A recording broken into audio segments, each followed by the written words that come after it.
हर हर महादेव, जय श्री राम और वंदे मातरम। बहुत बहुत स्वागत है आप सभी का मेरे चैनल द मॉन्क मार्क के ऊपर।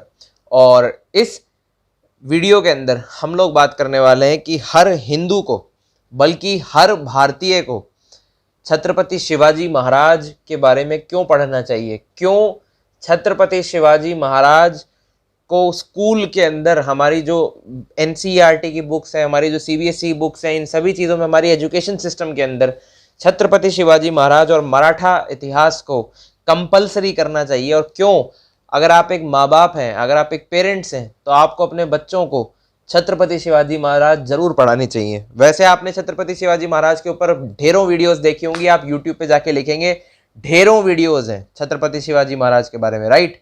लेकिन ये वीडियो स्पेशल क्यों है, क्योंकि इस वीडियो के अंदर मैं आपको कट टू कट एनालिसिस दूंगा कि आप छत्रपति शिवाजी महाराज की लाइफ से क्या सीख सकते हैं, उसे अपनी लाइफ में कैसे लगा सकते हैं। और अंत में भारत सरकार से मेरी एक अपील है, और आप इस वीडियो को ज़्यादा से ज़्यादा शेयर करें ताकि ये वीडियो भारत सरकार के उन लोगों तक पहुँचे और वो लोग हमारी इस मांग को समझें, जाने और उस पर इम्प्लीमेंटेशन करें ज़रूर, ठीक है। तो आई होप आप सभी को वीडियो अच्छा लगेगा। लाइक करें, शेयर करें, सब्सक्राइब करें मॉन्क मार्क अपने चैनल को, बेल आइकन ज़रूर दबाएं, कमेंट करके बताएं यदि किसी और विषय पर आप वीडियो चाहते हैं। इसी के साथ वीडियो शुरू करते हैं।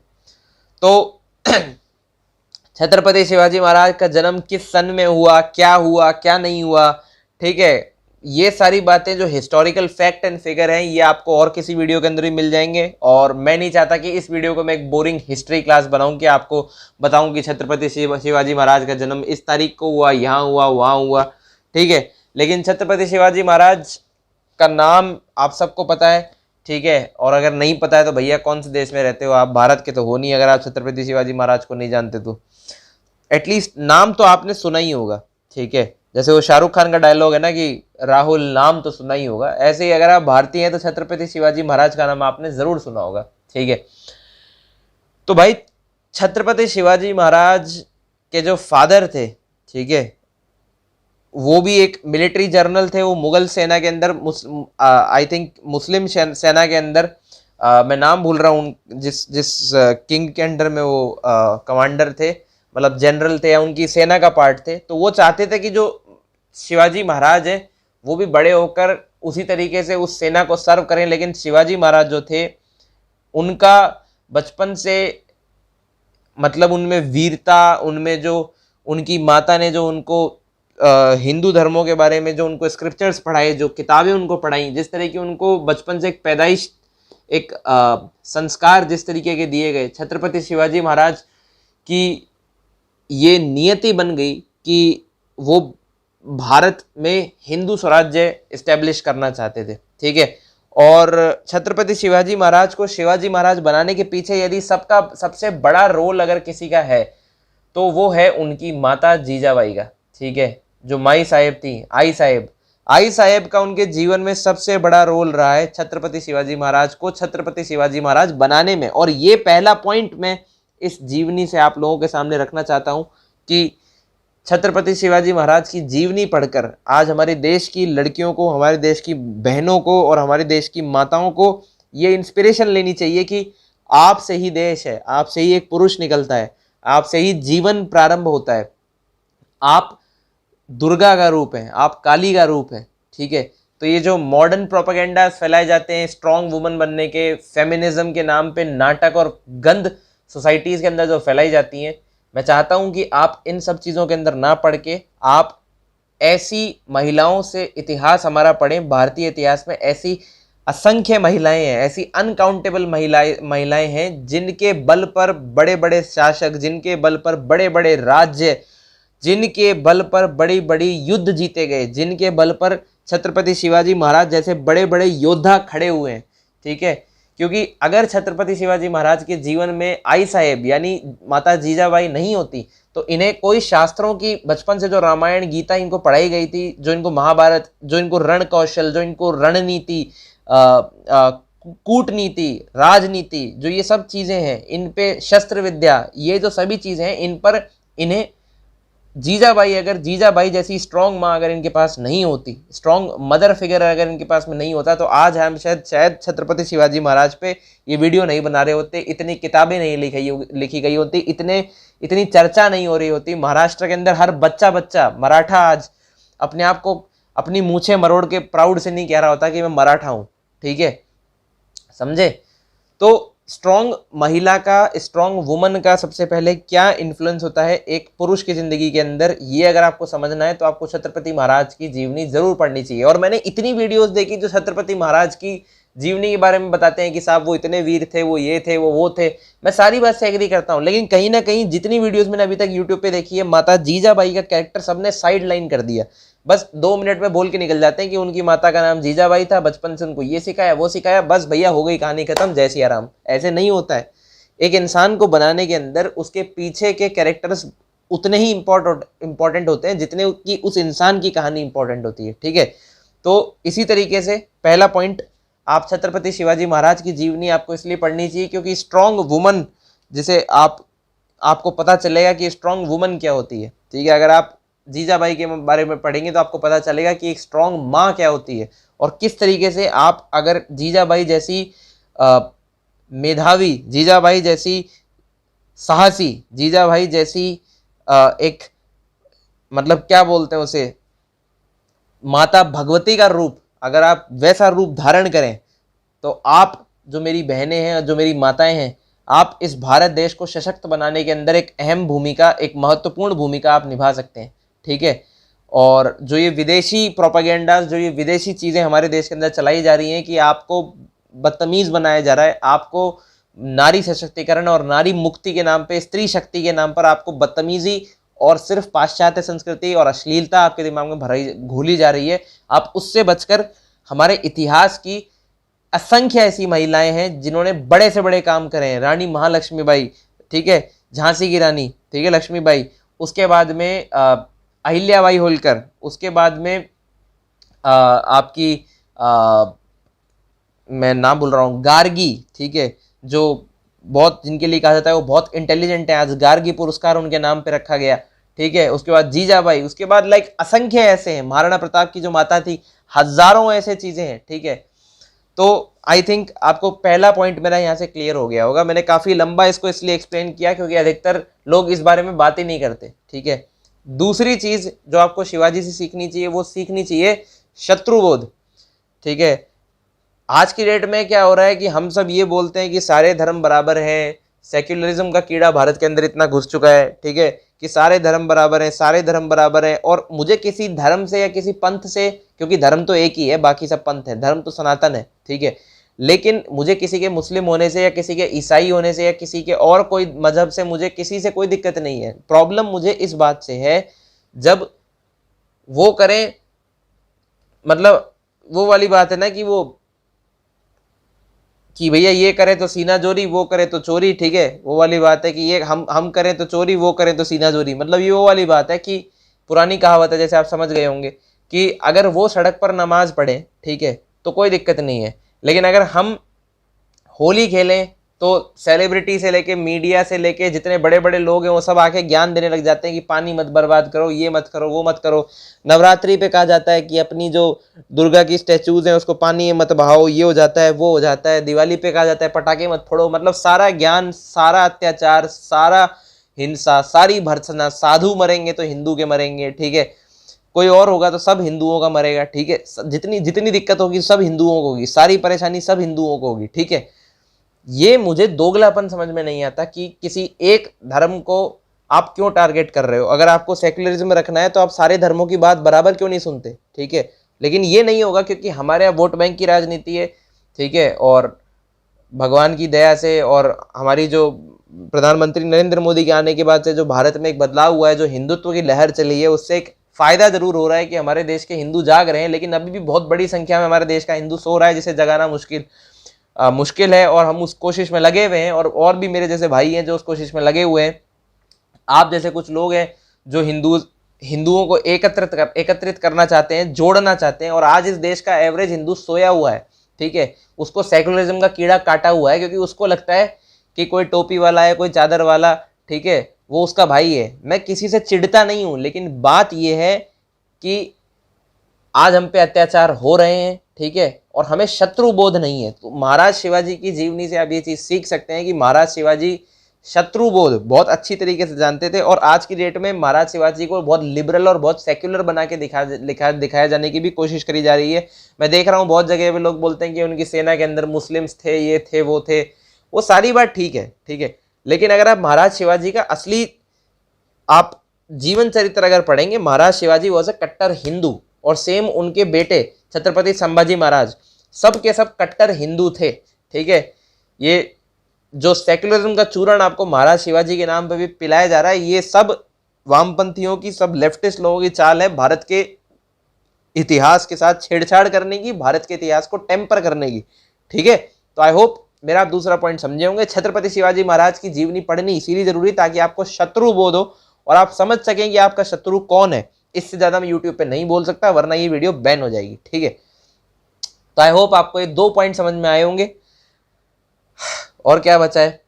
तीसरा पॉइंट, महाराज शिवाजी से आप कुशल रणनीति, किस सिचुएशन में कैसा बिहेव करना है, और साहस और बुद्धि दोनों का सही यूज आपको महाराज शिवाजी से सीखना चाहिए। इसका मैं आपको एक परफेक्ट एग्जांपल देता हूं। महाराज शिवाजी ने अफजल खान नाम के एक मिलिट्री कमांडर को मारा था, ठीक है।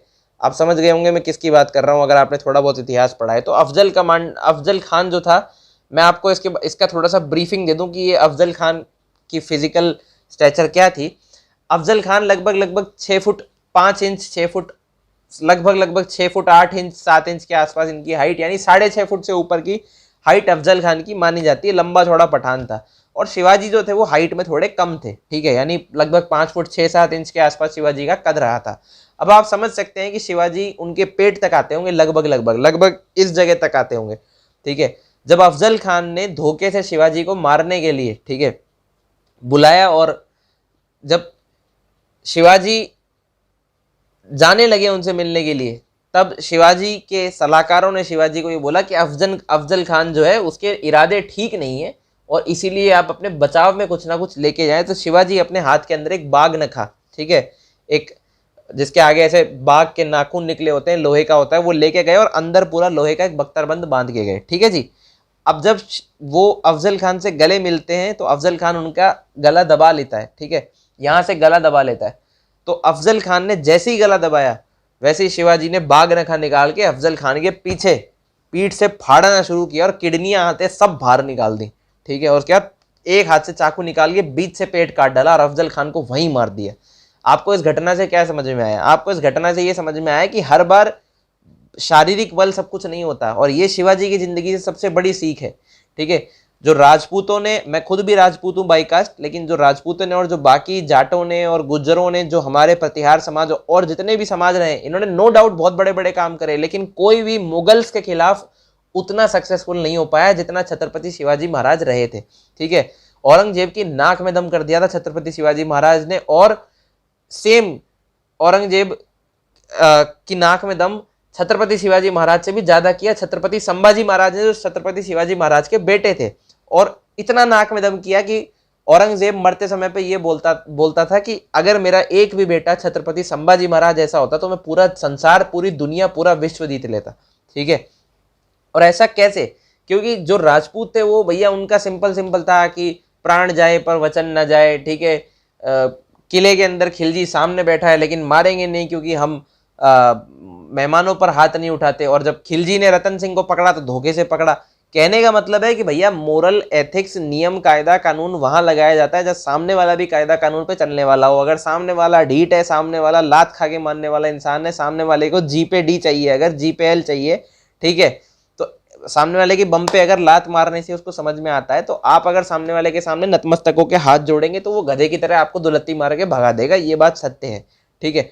और ये आप लोगों को सीखना चाहिए, ठीक है, छत्रपति शिवाजी महाराज की जिंदगी से, कि छत्रपति शिवाजी महाराज बाई हुक और क्रुक दोनों से रिजल्ट्स को अचीव करना जानते थे। ये उनकी सबसे बड़ी क्वालिटी थी, ठीक है। और इसका सबसे बड़ा नमूना मैंने आपको अभी अभी बताया। और दूसरा, ये रात में भी अटैक कर देते थे। जब मुगलों की सेनाएं सो रही होती थी, रात के अंदर अटैक कर देते थे, ठीक है, रात के अंदर ध्वस्त कर देते थे, क्योंकि उनको पता होता था कि सेना सो रही होगी, अलर्ट नहीं होगी, जाओ अटैक कर दो। ये फालतू का रूल नहीं लगाते थे कि भैया हम रात को अटैक नहीं करेंगे, हम तो ये हैं, हम तो रूल मानते हैं, वो फलाना ढिमका, ये ऐसे ये सब नहीं करते थे, ठीक है। और इसी चीज के कारण ये मुगल्स के अगेंस्ट सबसे ज्यादा सक्सेसफुल रहे पूरे इंडिया के अंदर। सारे इतिहास में सबसे ज्यादा मुगलों को कुत्तों की तरह दौड़ा दौड़ा के मारा मराठा एम्पायर के लोगों ने, स्पेशली छत्रपति शिवाजी महाराज ने, छत्रपति संभाजी महाराज ने, ठीक है। आई होप ये बात आपको समझ में आई होगी, ठीक है। तो ऐसे असंख्य पॉइंट हैं जो मैं आपको गिनाना शुरू करूं तो शायद सुबह हो जाएगी, मैं गिनाता ही रहूंगा। लेकिन मेन बात यह है कि छत्रपति शिवाजी महाराज की जो किताबें हैं, छत्रपति शिवाजी महाराज का जो इतिहास है, और इतिहास भी सही इतिहास जो है, ठीक है, क्योंकि दुनिया भर के गलत इतिहास हैं। तो मैं तो कह रहा हूँ अगर आप किताबें नहीं पढ़ते हैं तो कम से कम यूट्यूब पर ही सुन लो, या वो कुकू एफएम की कोई ऑडियो बुक आती है भाई, उस पर सुन लो। यूट्यूब पे हजारों वीडियो बनी पड़ी हैं। छत्रपति शिवाजी महाराज का इतिहास हर हिंदू को पढ़ना चाहिए। मैं तो कहता हूं अपने बच्चों को आप रामायण, भगवत गीता, महाभारत सब पढ़ाइए, लेकिन ये सब बाद में पढ़ाइए। उससे पहले शत्रुबोध कराइए, जो मैंने आपको बताया कि असली शत्रु कौन है। सबसे पहले अपने बच्चों को कट्टर हिंदू बनाइए, क्योंकि आज की डेट में हिंदुओं के घर में यही प्रॉब्लम है।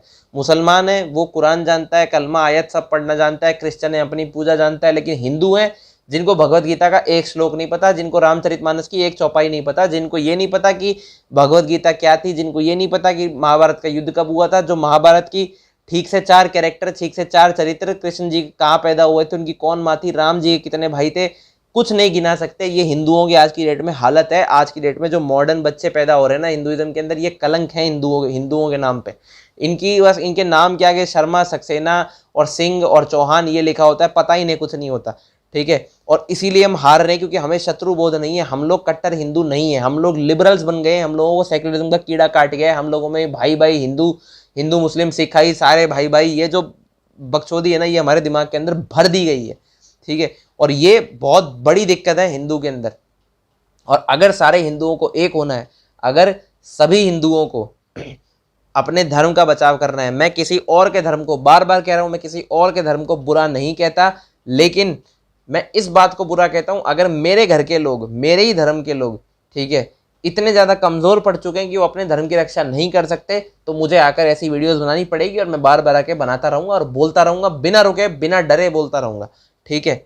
तो आपको ये चीज़ करनी पड़ेगी। अपने बच्चों को छत्रपति संभाजी महाराज, शिवाजी महाराज, मराठा, राजपूत, इनका इतिहास ज़रूर पढ़ाइए, क्योंकि अगर आप इनको नहीं पढ़ाएंगे तो आपकी श्रद्धा कभी 35 टुकड़ों के अंदर किसी रेफ्रिजरेटर के अंदर मिलेगी, ठीक है। इससे ज़्यादा मैं नहीं बोल सकता आपके सामने, ठीक है। लेकिन शत्रुबोध बहुत ज़्यादा ज़रूरी है, और इसीलिए छत्रपति शिवाजी महाराज का पढ़ाइए, बच्चों को पढ़ाइए, कट्टर हिंदू बनाइए अपने बच्चों को। जी हाँ, आपने बिल्कुल सही सुना है, कट्टर हिंदू। हम किसी और के मजहब की, किसी और के धर्म की बुराई नहीं करते, हम किसी और को नीचा नहीं दिखाते, लेकिन यदि हमारे धर्म पे कोई आंख उठा के देखेगा तो हम दोनों आंखें बाहर निकाल देंगे और आंतों में हाथ डाल के आंतें बाहर निकाल देंगे। इस बात की हम पूरी ताकत, कुव्वत हमें रखनी है। अगर कोई हमारे धर्म पे आंच देखेगा, अगर कोई हमारे घर को तोड़ेगा, तो हम उसके घर को तोड़ने बल्कि जलाने की भी सामर्थ्य रखेंगे, ठीक है।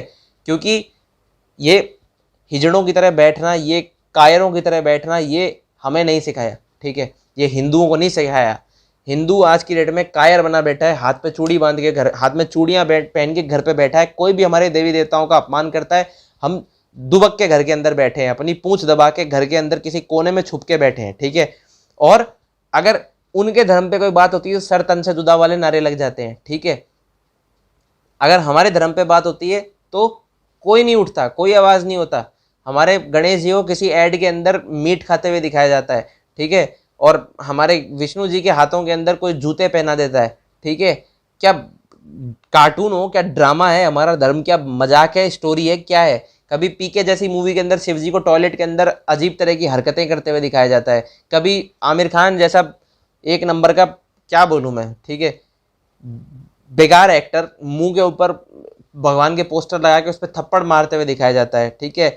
मतलब 1000 तरीके हमारे, वो पत्थर, भगवान को पत्थर बनाया जाता है, उससे पाखंड बताया जाता है, हिंदू रीति रिवाजों पे ज्ञान दिए जाते हैं, हिंदू फेस्टिवल्स पे ज्ञान पेला जाता है, ठीक है। ये सब हो रहा है क्योंकि हमारे देश का हिंदू एकत्र नहीं है, हमारे देश का हिंदू इनटॉलरेंट नहीं है। और ये बिल्कुल सही समय है इनटॉलरेंट हो जाने का, ये बिल्कुल। और आपको कोई कितना भी बोले कि आप इनटॉलरेंट हैं, आप ये हैं, आप वो हैं, भैया ये ज्ञान जाके दूसरे धर्म वालों को दो। ये जब दूसरा धर्म करता है तो आप बोलते हैं कि उनका फ्रीडम ऑफ एक्सप्रेशन है, अगर हिंदू करता है तो इंटॉलरेंसी है, भगवा आतंकवाद है, भगवा टेरर है, ठीक है। तो भैया अगर आप हमें भगवा टेररिस्ट कहना चाहते हो तो हम भगवा टेररिस्ट ही हैं, ठीक है, और हम खुश हैं वो बन के। हम किसी और को कोई उंगली नहीं कर रहे, लेकिन कोई अगर हमारे उंगली करेगा तो उंगली तोड़ के पिछवाड़े में घुसाना जानते हैं। और ये मैं सारे हिंदुओं को कह रहा हूँ कि आपको ऐसा बनना पड़ेगा, वरना आपकी आने वाली पुश्तें अफजल अहमद नाम से पैदा होंगी और आपकी बेटियां 35 टुकड़ों के अंदर किसी रेफ्रिजरेटर के अंदर मिलेंगी। ये बात आप लिख के ले लीजिए, ठीक है। सबके सब कलमा पढ़ेंगे और सबकी सुन्नत होएगी, ठीक है। शिवाजी जैसे पहले भी खड़े होते थे और शिवाजी जैसे हमें आज भी चाहिए, ठीक है। मैं बार बार फिर कह रहा हूँ, मेरे खुद के बहुत मुसलमान दोस्त हैं, ईसाई दोस्त हैं, और धर्मों से मेरे दोस्त हैं, मुझे किसी के धर्म से किसी की मदद से कोई दिक्कत नहीं है। लेकिन जब मेरे धर्म के लोग कमज़ोर पड़ जाते हैं, जब मेरी धर्म के लोग चूड़ियाँ पहन के घर के अंदर बैठे हैं, तो ये मैं एक्सेप्ट नहीं करूँगा। मेरे धर्म के लोग अगर कमज़ोर बन के घर के अंदर दुबक के बैठे हैं और अपने धर्म पे अटैक होने दे रहे हैं, गालियाँ पढ़ने दे रहे हैं और हम सब बैठे अपना मजाक बनवा रहे हैं, ये मैं नहीं होने दूंगा, ठीक है। तो दैट्स इट, इस वीडियो के अंदर मुझे इतना ही कहना था यार। आई होप कि आप मैसेज समझ गए होंगे, और इससे ज़्यादा बोलूँगा तो यूट्यूब शायद चैनल डिलीट कर दे, क्योंकि फिर वो इनटॉलरेंस और हेट स्पीच और पता नहीं क्या क्या कौन कौन सी गाइडलाइन के अगेंस्ट वो सब चीज़ें चली जाती हैं। तो आप समझ गए होंगे मेरे हिसाब से सारी बातें, बाकी आप खुद समझदार है, फैसला आप करें।